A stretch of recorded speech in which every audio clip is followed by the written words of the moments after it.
जुनून हो इस दिल में तो हर दरिया पार होता है। जुनून हो इस दिल में तो हर दरिया पार होता है। जो जो खुद बदलने निकल पड़े, जो खुद बदलने निकल पड़े, वही दुनिया में सुधार होता है, वही दुनिया सुधार होता है।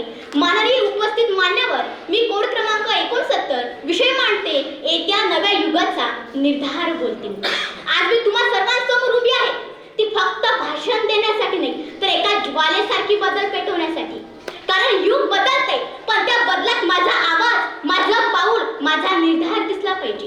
आजच्या युगाची खरी ओळख मोबाईल नाही, खरी ओळख आहे विचारांची ताकद, स्वप्नांची धार आणि जिद्दीची आग। आज मी निर्धार करते की मी तक्रारी करणार नाही, मी कारण बनणार। मी परिस्थितीला दोष देणार नाही, मी परिस्थिती बदलवणार। मी भीतीला जागा देणार नाही, मी धैर्याचा आवाज बनणार।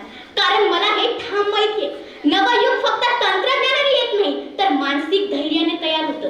रस्त्यावर दिवे असले म्हणून प्रवास कधीच उजळत नाही, तर आधी मनातल्या अंधाराला हरवलं पाहिजे। म्हणून मी ठरवलं आहे, मी थांबणार नाही, मी वळणार नाही आणि आयुष्यात कधीही मी झुकणार नाही। आज माझी पहिली जबाबदारी आहे, ती म्हणजे शिक्षण। फक्त शिकण्यासाठी का, तर नाही, संपूर्ण जग बदलवण्यासाठी। मी रटणार नाही, मी विचार करेन। मी गुणांसाठी कधीच स्पर्धा करणार नाही, मी कौशल्यांसाठी लढेन। कारण गुण हे कागदावर छापले जातात, पण कौशल्य आजीवन जगाला छापतात। आज माझ्या निर्धाराचा वास्तविक केंद्रबिंदू असेल, तो म्हणजे शेतकरी। त्याच्या हातात माती, पण त्या मातीतूनच या देशाचं भविष्य गवतं।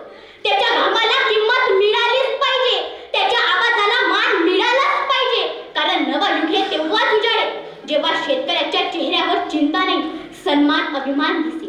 महिला म्हणजे वादळातील दीपस्तंभ, त्या बांधतात, त्या जगतात, त्या वाचवतात। म्हणून मी आज ठरवलं आहे की आजच्या या नव्या युगात स्त्री फक्त सहभागी होणार नाही, तर तीच नेतृत्व करणार, तीच दिशा देणार आणि तीच समाजाचा पाया घडवणार।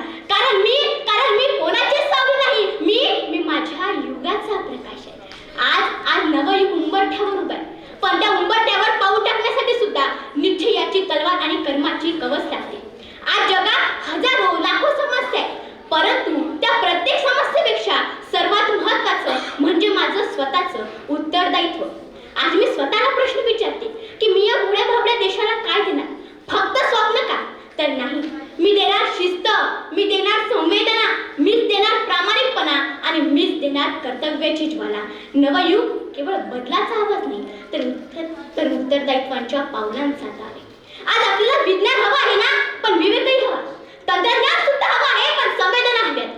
गती सुद्धा हवी आहे आणि दिशा सुद्धा हवी आहे, पण या दिशेचं नेतृत्व करणार कोण आहे, तर आपण, आजच्या युगाची नवीन पिढी। म्हणून मी ठरवलं आहे की मी समाजासाठी केवळ अपेक्षा ठेवणार नाही, तर मी योगदान करणार। मी जगाकडे हात पसरवणार नाही, मी हात पुढे करून दुसऱ्याला उभं करणार। कारण जेव्हा एक विद्यार्थी, एक शेतकरी, एक स्त्री आपल्या जागेवरून उभे राहतात, तेव्हा युग बदलत नाही, तर युगाला नवीन दिशा मिळते। म्हणून मी आता एक गोष्ट स्पष्ट सांगते, नवं युग फक्त मोठ्या घोषणांनी येत नाही हो, तर ते येतं प्रामाणिकपणाने, कर्तव्याने आणि उभं राहण्याच्या हिमतीने। म्हणून मी आज स्वतःसाठी काही वचने घेते। चुकीला शांत बसणार नाही, अपमान सहन करणार नाही, अंधश्रद्धेला जागा देणार नाही। चुकीला तर शांतच बसणार नाही, अंधश्रद्धेला मी जागा देणार नाही, न्यायासाठी आवाज दाबणार नाही। मीच प्रामाणिक राहीन, मी देश कार्यात प्रखर राहीन आणि सर्वात महत्त्वाचं म्हणजे मी माझ्या सुजलाम सुफलाम महाराष्ट्रात माणुसकीला सर्वोच्च स्थान देईन। मित्रांनो, नवं युग बदलायला फक्त एक व्यक्ती पुरेशी नसते हो, परंतु त्या एका व्यक्तीचा निर्धार संपूर्ण समाजाला जागा करू शकतो। आज माझ्याकडे सत्ता नाही ना, पण आज माझ्याकडे जिद्द तर आहे। आज माझ्याकडे पद नाही, पण आज माझ्याकडे स्वप्न आहे। आज माझ्याकडे शक्ती नाही, पण माझ्या आवाजात सत्याची धार आहे। आणि म्हणूनच येत्या नव्या युगाचा निर्धार बोलते मी भविष्याची वाट कधीच पाहणार नाही, मीच भविष्य बनवणार। मी जग मला काय देतंय याची वाट पाहणार नाही, तर मी जगाला काय देऊ शकते हे त्या जगाला दाखवणार। शेवटी माझा निर्धार मी एका शेरमध्ये सांगते,